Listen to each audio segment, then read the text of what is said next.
Para o bate-papo de hoje, eu tenho a satisfação de receber o Rafa Jordan, que é diretor de Customer Service da OLX Brasil. Olha, talvez seja novidade para você que a OLX Brasil tem uma unidade de negócios de imóveis. A gente já explica isso. Primeiro, deixa eu cumprimentar o Rafa aqui. Rafa, muito bom receber você aqui. Obrigado por aceitar o convite para essa conversa no nosso podcast, Rafa. Obrigado, Cássio. Obrigado pelo convite. Vai ser um prazer. Assim, eu amo falar sobre experiência do cliente, amo falar sobre o LX, como as coisas funcionam aqui. Eu acho que as pessoas geralmente têm bastante curiosidade, né, sobre como é o nosso dia a Sim. dia, o que a gente está pensando sobre o futuro. Então, conta comigo aí para a gente esclarecer tudo isso que as pessoas normalmente têm dúvidas. Obrigado, já estou contando. E agora, tira uma dúvida, antes da gente entrar no tema de imóveis via internet, tira uma dúvida exatamente do que eu acabei de falar na apresentação, né? Que história é essa da OLX vender imóvel? Porque a gente pensa na OLX vendendo bens móveis, muito mais do que imóveis, né? Sim. Que é como ela chegou no mercado e ficou conhecida, tudo. É, como é que é essa história da OLX vender imóvel?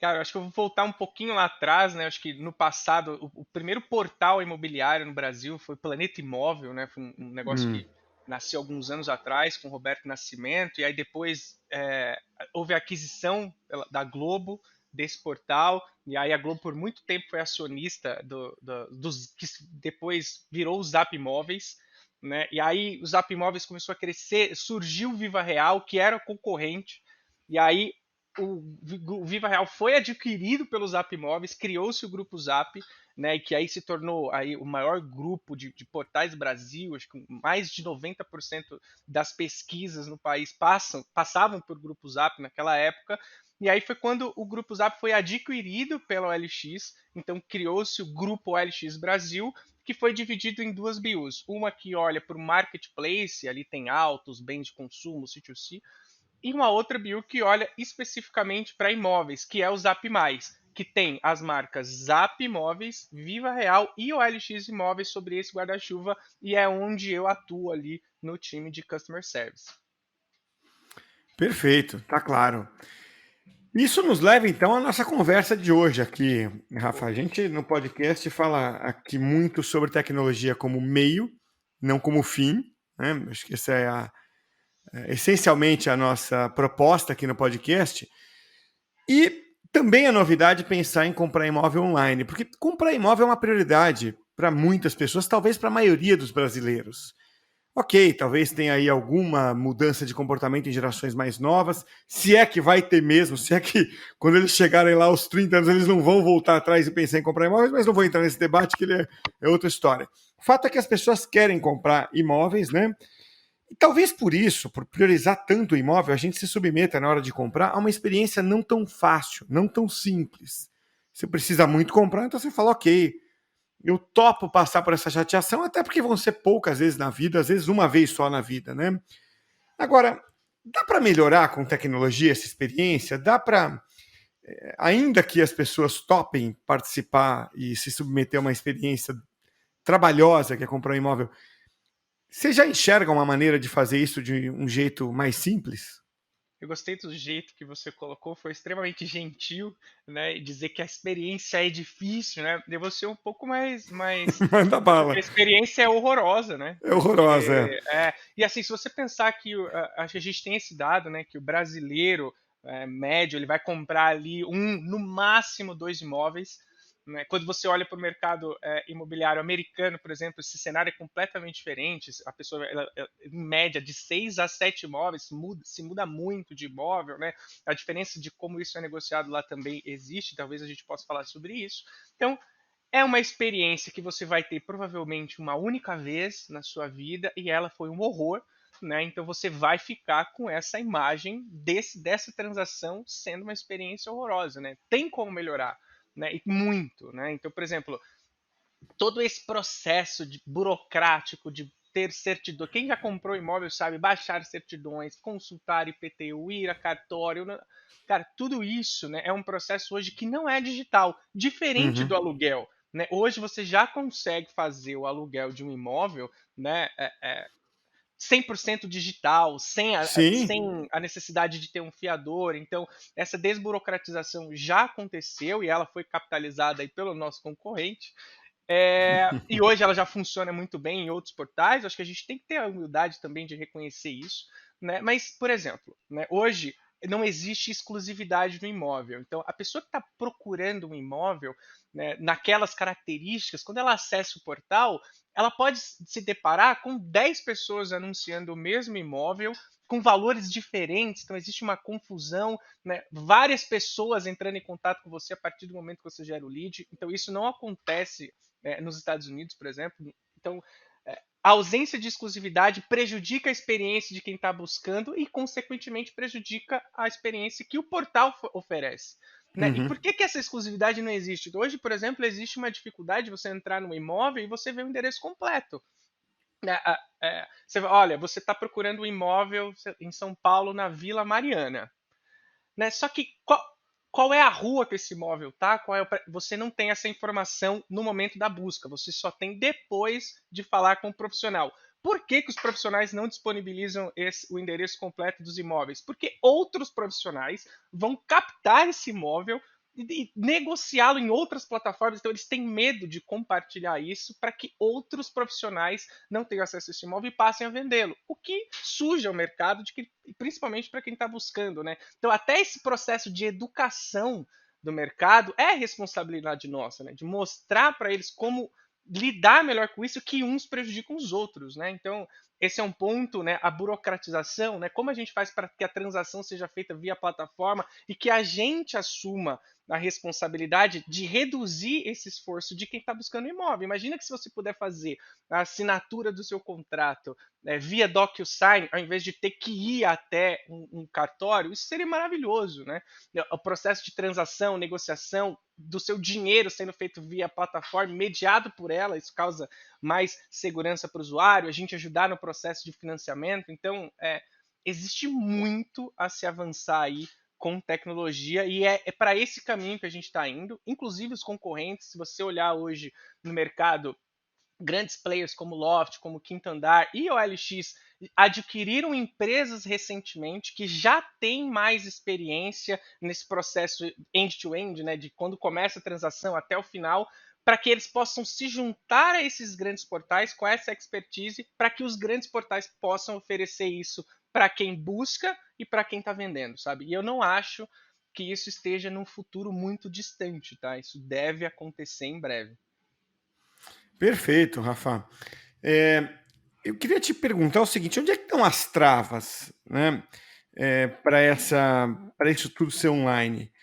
Está na burocracia, ou está no próprio mercado, né? Porque você deu esse exemplo aí, as pessoas escondem a informação. Isso já detona a experiência do cliente, porque Sim. o que dá raiva é que você sabe que ele tem a informação e não quer te passar, né? É como quando você entra num site, me dá aflição, eu não vejo o preço das coisas, né? Software, ele não vê o preço. Você fala assim, pô, o cara tem a informação e está escondendo. Isso já começa mal a experiência. Mas a pergunta é, a trava está só nisso, nesses hábitos do mercado? Está na burocracia? Um pouco de cada ou alguma outra coisa que eu não pensei aqui? Cara, existe um desafio que é tecnológico, né? É difícil você desenvolver isso, né? Você tem que amarrar muitas pontas, inclusive tem governo envolvido nisso, né? Com essa parte Uhum. mais burocrática, mais legal, né? Então, existe um grande desafio aí, mas o maior deles está no mercado, né? O mercado, ele é resistente a esse tipo de evolução. Então, esse exemplo que você trouxe é maravilhoso, né? Qual é o valor desse imóvel, né? Porque assim, o que, que você faz quando você não divulga o valor do imóvel? Você atrai compradores que estão fora desse perfil, né? E muitos dos leads que uma imobiliária recebe quando o imóvel não tem valor são leads que não têm perfil para comprar aquele imóvel, né? E aí o que se faz é tentar encaixar esse cliente em outros imóveis que eu tenho com perfil semelhante àquele que ele está buscando, com valor que se enquadra, mas o cliente já teve ali a expectativa dele quebrada, né? Porque provavelmente, se o imóvel que ele viu não tinha valor, era um imóvel de alto padrão e o que ele poderia comprar era de médio padrão, o nível desse imóvel que ele está buscando já se perdeu e ele não era aquilo que ele tinha interesse, né? Então, Eu acho que as travas são do ponto de vista legal, né? Que a gente precisa amarrar muitas pontas, principalmente no que diz respeito ao que é do governo, né? A dificuldade tecnológica, de expertise disso, que a gente está adquirindo através de aquisição de uma empresa, que a gente fez recentemente, os demais portais também fizeram isso, e a aceitação do mercado. Né? Então, por exemplo, a gente desenvolveu recentemente uma ferramenta que chama Quanto Vale. Então, imagina que você, Cássio, vai anunciar seu imóvel e você não faz ideia do valor que você deveria anunciar. Então, a gente tem uma ferramenta onde você vai colocar lá o endereço, qual é o tipo de imóvel, quantos dormitórios tem, vaga de garagem, ano de construção, e a gente vai falar para você, olha, o valor médio deste imóvel comercializado nessa região com essas características é R$ 1.000. O valor médio de aluguel para esse imóvel nessas características nessa região é de tanto. Então, isso vai ajudar. Se o consumidor que está buscando quiser adquirir essa ferramenta e não depender da divulgação e até facilitar a negociação dele com a pessoa que está, com a imobiliária ou a pessoa que está vendendo, ele consegue fazer essa consulta prévia. Então, se você acessou um imóvel e ele está custando R$ 600.000, por exemplo, e você acessou essa ferramenta, consultou o quanto vale, em média ele está comercializado a 400 mil, isso te dá margem para negociar. Por outro lado, isso também ajuda quem está divulgando o imóvel. Né? Então, ao anunciar o imóvel, ele consegue saber mais ou menos o valor médio daquele imóvel. Então, se o anunciante quer vender aquilo logo, o que ele pode fazer? Anunciar muito mais barato. Né? Ah, não, eu tenho tempo para guardar até que tenham pessoas interessadas nesse imóvel, né? Coloco no valor que está sendo comercializado no mercado. Cara, eu tenho bastante tempo, isso aqui não é urgente, não sei o que, eu quero puxar esse valor para cima, porque o mercado ele é livre, ele se regula sozinho, né? Então você anuncia esse valor um pouco mais alto, espera até que os outros ali ou vendam seus imóveis ou acompanhem você, aí você também consegue trabalhar com essa margem. Então, esse tipo de tecnologia ajuda muito, tanto quem está buscando imóveis como para quem está anunciando. A gente tem uma unidade que olha só para inteligência, que a gente chama de DataZap. É como se fosse uma tabela FIP de imóveis. Né? Então, o Uhum. DataZap ele vai dizer, através desse, quanto vale, como que estão os preços de imóveis em todo o território nacional. A gente está falando de mais ou menos, a gente tem uma base de um pouco mais de 8 milhões de anúncios e cerca de 4,5 milhões já estão cobertos por essa ferramenta. Queria exatamente falar disso com você, né? Porque você está falando de base de 8 milhões aí, né? É, que elementos da transformação digital, tipo inteligência artificial, o próprio Big Data, vocês têm usado? Ele é necessário para isso? Ou é só mesmo uma questão de colocar uma experiência de um jeito mais simples? Ou não? Ou tem elementos ali de tecnologia já sofisticados que resolvem bastante o problema do usuário? Cara, Big Data é realmente o que a gente tem usado aqui, né? Então, Uhum. o que o Big Data está ajudando a gente? O Big Data ele permite que a gente acompanhe, né, os padrões de comportamento e tendências de consumo para que a gente otimize as nossas ofertas e gere mais vendas para os nossos usuários, que nesse caso são os anunciantes, né? E você só consegue fazer isso quando você compreende melhor, né, os hábitos de consumo desse público-alvo. Né? Então a gente consegue prever o que é preciso fazer em determinado momento para chamar a atenção de quem está buscando imóveis, né? Porque não adianta nada a gente ter 8 milhões de anúncios aqui e não tem ninguém pesquisando, né? Então, o Big Data tem auxiliado, né, diversas áreas da companhia em coisas como potencializar as nossas ações de marketing e regionalizar, né? Então, as ações de marketing que funcionam para a região sul não funcionam para a região sudeste, né? Personalizar a oferta, fazer comunicação diferenciada, enfim, eu acho que dados hoje são o maior ativo que as empresas podem ter e a gente tem muito, né? Que a gente está falando aí de mais ou menos 55 milhões de acessos todos os meses nos portais Zap, Viva Real e OLX. Então, sem dúvida nenhuma, a base dessas ações é o Big Data. Bacana. E você falou do governo agora há pouco aí, Rafa. O governo está ajudando de alguma forma, porque assim, eu sei que falar governo ajudar não é, Difícil. não é uma frase muito natural, né?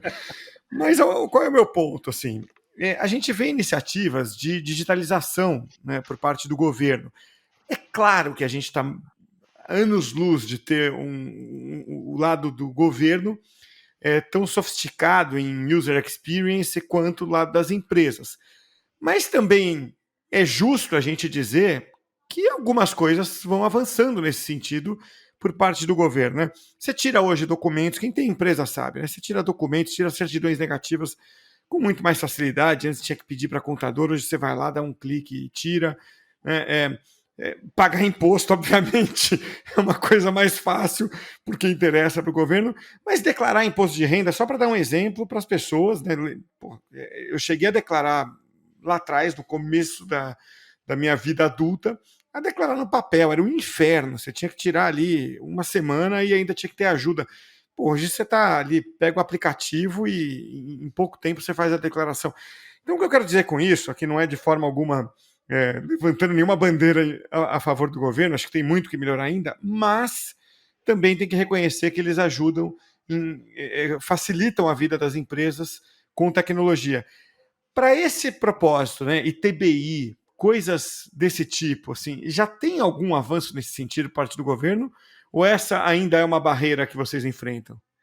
Cara, agora é uma opinião assim, 100% pessoal, tá? Uhum. Então eu não tô falando aqui em nome da OLX, mas o sentimento que eu tenho é que o governo nos ajuda não nos atrapalhando, sabe? Então, por Tá, exemplo, aceitando que uma ferramenta como o DocuSign é, é, é, seja aceita aí como um documento oficial, sim. seja reconhecido, né? Por exemplo, taxa de juros. Cara, taxa de juros pra gente, assim, quando o juro sobe, a gente tem muita dificuldade, né? Porque a grande maioria dos imóveis vendidos pelos nossos anunciantes são financiados, então quando esses financiamentos ficam mais complexos, mais difíceis de serem aprovados ou até mais caros, né? Isso diminui o número de negociações que os nossos anunciantes fazem e, consequentemente, prejudica o potencial que eles têm de anunciar mais imóveis, porque isso também tem um custo. Assim, minha opinião pessoal é que, cara, eu não vejo grandes movimentos do Uhum. governo para ajudar o nosso mercado, e, porém, né, eu também não vejo grandes movimentos para atrapalhar, como é, a gente pode ver, por exemplo, eu vou citar exemplos de mercados diferentes, mas onde eu já estive, como o ride hailing, por exemplo, que são Uber em 99, onde vira e mexe a gente vê disputas judiciais sobre o modelo de operação deles, ou o próprio iFood, enfim. Então, nesses Querendo, casos, às vezes querendo até, né, Rafa, regulamentar, né? não, e regularizar os colaboradores, os usuários, como os motoristas e os motoboys, como CLT, né? Não estou aqui Exato. julgando se isso é justo ou não, cada um tem a sua opinião, mas o que você está dizendo é que esse tipo de coisa, esse tipo de iniciativa não acontece no seu mercado, né? Não sinto, não sinto. Eu acho que isso também não é um sentimento aqui. O governo não atua para criar barreiras ou inviabilizar ou regulamentar o que não precisa ser regulamentado, né? Que funciona muito bem sozinho. Então, esse é o sentimento que eu tenho. Assim, eu acho que a gente está caminhando na direção de evoluir isso para digitalizar 100% do processo e a gente não tem encontrado, pelo menos grandes barreiras do governo para tentar nos barrar. Eu acho que isso é bem visto como um processo de evolução dessa categoria, sabe? A famosa frase, muito faz quem não atrapalha, né? Pô, maravilha, cara, é isso. Ontem, veja que, ainda falando de ride hailing, é que, cara, se você acho que não é o fato nem de você ser contra ou ser a favor. Você olha para isso, isso vai inviabilizar esse negócio que hoje facilita a vida de tanta gente, cara, não faz. Né? Deixa que o mercado se regulamenta e se resolve, sabe? Bom, o Uber Eats já foi embora, né? É, É, bom, você falou, a gente falou de governo aqui, né? E você falou em alguns momentos aí sobre a experiência nos Estados Unidos, que parece ser um benchmark. Como total. é que é essa experiência lá? Cara, mas os Estados Unidos trabalha num sistema que chama MLS, né? Eu não me lembro ao certo, mas eu acho que é Maximum Listing Service. Que é assim, você quer vender o seu imóvel, você vai incluir seu imóvel nesse sistema e ele vai ficar disponível para que quaisquer corretores vão lá, peguem esse imóvel e vão vender esse imóvel. E aí existe duas pontas, né? Existe o corretor da compra e o corretor da venda, e são eles que vão negociar entre si. E essa própria plataforma começa a mostrar para as pessoas que estão buscando como é que funcionou, como é que foram os últimos meses desse imóvel. Então imagina que você está buscando, sei lá, na Vila Mariana, um imóvel de 60 metros quadrados, com 2 quartos, lá vai ter, olha, esse imóvel foi negociado, isso é público, tá? Nos últimos 6 meses, ele está anunciado desde 2012, nós estamos em 2022, está 10 anos anunciado, não foi vendido. O preço inicial dele foi tanto e agora ele está em tanto, né? A valorização dele é tanta, a desvalorização prevista para tanto tempo. Então, quando o consumidor ele vai pesquisar um imóvel, todo o histórico, toda a vida daquele imóvel está disponível para ele, né? O que facilita com que ele tome essa decisão. Né? Hoje, por exemplo, quando você vai em um dos nossos portais, isso é uma melhoria que a gente precisa fazer, esse histórico ele não existe. Né? Então você está ali com o imóvel anunciado desde tal data. E aí, mas como é que estão os outros? Se você não comprar um produto adicional, fica muito difícil de você ter essa visibilidade e a compra ela fica mais no escuro, né? E aí, esse processo, quando esse imóvel está sendo negociado por um corretor, nenhum outro pode negociar mais. Então, por exemplo, se eu estou te oferecendo esse imóvel, somos eu e você, eu tenho exclusividade. Aí, a partir do momento que eu abrir mão, isso deixa de acontecer. Então, essa relação, ela é mais transparente para com quem está buscando, né? Ela é mais abrangente porque ela dá a liberdade de você ter acesso a todos os imóveis. Então, por exemplo, imagine que hoje você quer pesquisar um imóvel que está no imóvel web, mas não está em Zap Viva Real. Então, se você olhar só Zap Viva Real, você não olhou imóvel web, você perdeu esse imóvel, né? Porque eles estão em repositórios diferentes. Por mais que a gente tenha um market share muito grande, não são todos os imóveis que estão aqui, né? Então, quem está buscando perde essa oportunidade, né? Então, por exemplo, eu não sei se você sabe, mas o Quinto Andar comprou o Imóvel Web recentemente. Né? Então, o Imóvel Web faz parte agora Uhum. do Quinto Andar, a Loft comprou a Cred Mais, enfim. Então, para quem está buscando, é o mundo ideal ele ter todos os imóveis disponíveis num lugar só. Né? Mas, por outro lado, isso fere um pouco, né, aqui a gente quer as imobiliárias, né, os corretores, eles precisam ter esses imóveis, ele tem essa necessidade cara, eu vendo por esse preço, cara. O mundo ideal deveria ser, todos os imóveis estão aqui, você busca essa pessoa que vai te vender, negocia com ela e tá tudo certo, sabe? Eu tenho ciência de que eu tenho as melhores fotos, eu tenho os melhores vídeos, a gente tem nos Estados Unidos a grande maioria dos anúncios com drones que filmam tudo, então o negócio mais profissional. Então, quanto maior for a profissionalização do nosso mercado, a concorrência ela vai ficar aí, né, em quem presta o melhor serviço e não quem esconde o imóvel que tem, que esconde o valor, que esconde o endereço. Cara, se você tem o melhor serviço, você vai convidar esses clientes para usar os seus anúncios para entrar nos seus imóveis e não porque você esconde, porque você quer ter alguma vantagem sobre isso, sabe? Eu dei um Google aqui, deixa eu tentar te ajudar. Será que MLS é Multiple Listing Multiple Service? Listing Service, exato. Não é Tá. Eu não máxima, é sabia não, eu dei um Google aqui, tá? Só isso para não mesmo, é isso parecer mesmo. que eu sou expert aqui. E, agora, para fechar aqui, Rafael, eu queria até uma percepção sua sobre o mercado, né? Vocês estão num momento aí de pós-pandemia, né? Todos nós estamos, mas vocês viveram uma montanha-russa aí de emoções, acho que tanto quanto ou mais do que outras indústrias, né? E mesmo assim, o mercado imobiliário brasileiro registrou saldo positivo em 2021. Apesar de todos os problemas econômicos, muitos gerados pela pandemia, né, as vendas desses imóveis novos cresceram 13% em 2021, em comparação a 2020. E os lançamentos de imóveis aumentaram 26% também no ano passado, 2021. Os dados que eu estou usando aqui, eu vou deixar o link na descrição, mas são da Câmara Brasileira da Indústria de Construção e do Senai, um estudo feito em conjunto por eles. Daí eu queria receber a sua percepção aí, saber o que você está percebendo desse mercado. Está realmente aquecido do lado de quem está no trade ali como vocês? Como é que é a sua percepção? Cara, tá muito aquecido. Tem até uma história curiosa para falar sobre isso. Assim, quando começou a pandemia, né, a gente nada se sabia a respeito da pandemia, né? Então existe um medo generalizado, né? Então veja, a compra de um imóvel, né? A gente até falou no início desse papo que ela é uma transação que você vai fazer uma, duas vezes no máximo, né, na sua vida toda. Então, como que as pessoas poderiam comprar imóveis sem visitar os imóveis, né? Porque parecia impossível, né? Cara, porque todas as imobiliárias estavam fechadas, os profissionais não podiam ir para a rua, estava todo mundo no lockdown naquele início. E a gente falou, cara, agora a gente não tem o que fazer, assim, porque todo mundo vai parar de comprar imóveis, as imobiliárias são fechadas, os nossos anunciantes não tem por que continuar anunciando com a gente durante esse período, né? Então, houve um receio muito grande de encolhimento do nosso negócio, porque as pessoas não iriam comprar mais imóveis.